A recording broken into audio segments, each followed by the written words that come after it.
Joining us now, NBC News' Ryan Nobles, who's live on Capitol Hill, and Brendan Buck, former press secretary, so former House Speaker John Boehner, and Paul Ryan.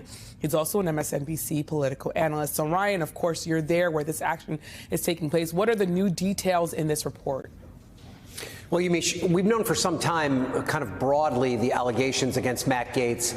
But what this House Ethics Committee report does more than any other report that we've had into Gaetz' conduct is put direct evidence and witness testimony connected to some of these accusations to paint a fulsome picture of what the House Ethics Committee believes was a blatant abuse of House ethics rules, of potential criminal conduct at both the state and federal level, and just the kind of behavior that they would argue is not something that's becoming of a member of Congress. And they specifically accuse Gaetz of statutory rape, saying that a witness who is the victim of this particular incident testified to their committee that at a party in 2017 that she and Gaetz did engage in sexual activity. She had just finished her junior year of high school at the time, and it was at a party that was filled with drugs and other illicit substances, and that there were other witnesses that actually saw at least one of those encounters take place.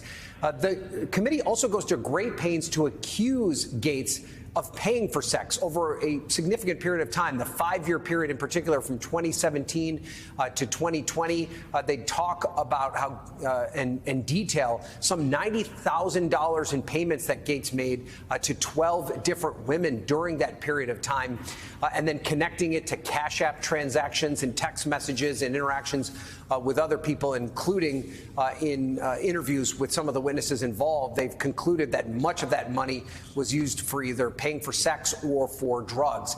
And then the final kind of big moment that they talk about is a 2018 trip to the Bahamas that Gaetz took and paid for with 4 other women.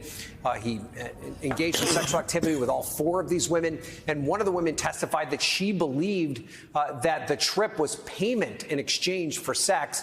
And also another one of the women testified that they witnessed Gaetz taking ecstasy at the time.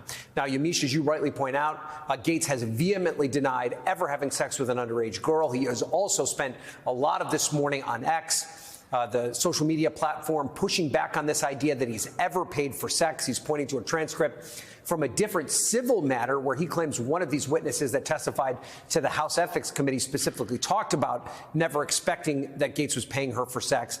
And so this, of course, is the end result of a very lengthy investigation that also was buttressed against some controversy about whether the report should even be released.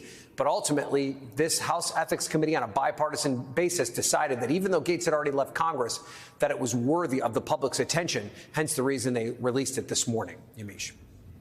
And Brendan, what Ryan's talking about is the fact that the committee decided to release it, but the Republican chairman of the committee voted against the report's release, saying it broke with longstanding practice since Gaetz has resigned from Congress. He's no longer an actual member of Congress. So what do you make of the decision to release the report, Brendan?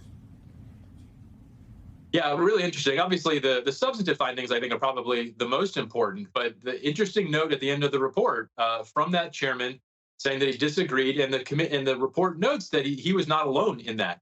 There's only 5 Republicans on that panel, so I imagine there's going to be a lot of interest in who were those Republicans who voted. It's an evenly divided panel, 5-5 each. You just needed 1 Republican, but it sounds like there were perhaps at least 2 who voted to release it. I guess we don't know exactly who they are, and I'm sure they'll be trying to figure that out. Could be a couple things going on here.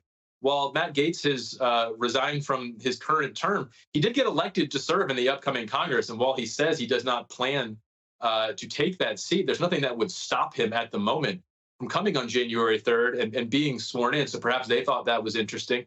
I also like to focus on a moment where the House Speaker, Mike Johnson, weeks ago came out and sort of directed the Ethics Committee, said, I don't think you should report it. That was striking to me. The House Ethics Committee considers itself, quite independent and not really something that serves at the behest of the Speaker, but rather the whole House. I wonder if some of those members thought that they needed to demonstrate their independence and didn't want to be pushed around by the Speaker. I don't know that we'll ever really know the motivation for releasing it. One thing that is clear is that he did not, I don't think, engender any goodwill with this committee. It's noted throughout that he refused many opportunities to participate, to explain things. And I imagine that there was not a good taste left with members of that committee. So I think there will be a lot of speculation as to why, but also who those Republican members were that voted with Democrats to release it. Well, it is really interesting to think about who voted. Of course, we won't know. But, Brendan, just over the weekend, Gaetz gave a hint about his political future, which has been a big question here. Here's some of what he said. It seems I may not have had enough support in the United States Senate. Maybe I'll just run for Marco Rubio's vacant seat in the United States Senate and join some of those folks. So, Brendan, what does this report mean for Gaetz's future and his political aspirations in particular? Oh, well, I'd like to say that, this is the type of thing that would end someone's career. I'm just not so sure I can say that anymore. Look, he went to a gathering of base Republicans these days and was welcome there. He is clearly playing the sort of trump card here of playing victim and saying that people are out to get him. There has been proven to be some currency in that. Now, I'm not going to say that this is helpful for him in any way. But we're Florida, a very conservative state. It's not hard for me to see him getting in and perhaps having the support of Donald Trump and still being alive. I would guess he's not going to have any higher office anytime soon. But it shows you the mentality that a lot of Republicans have these days. You never concede anything. You never give in. You fight. You play victim. And Donald Trump has shown that can work. And I wouldn't be surprised if Matt Gaetz tried that down the road.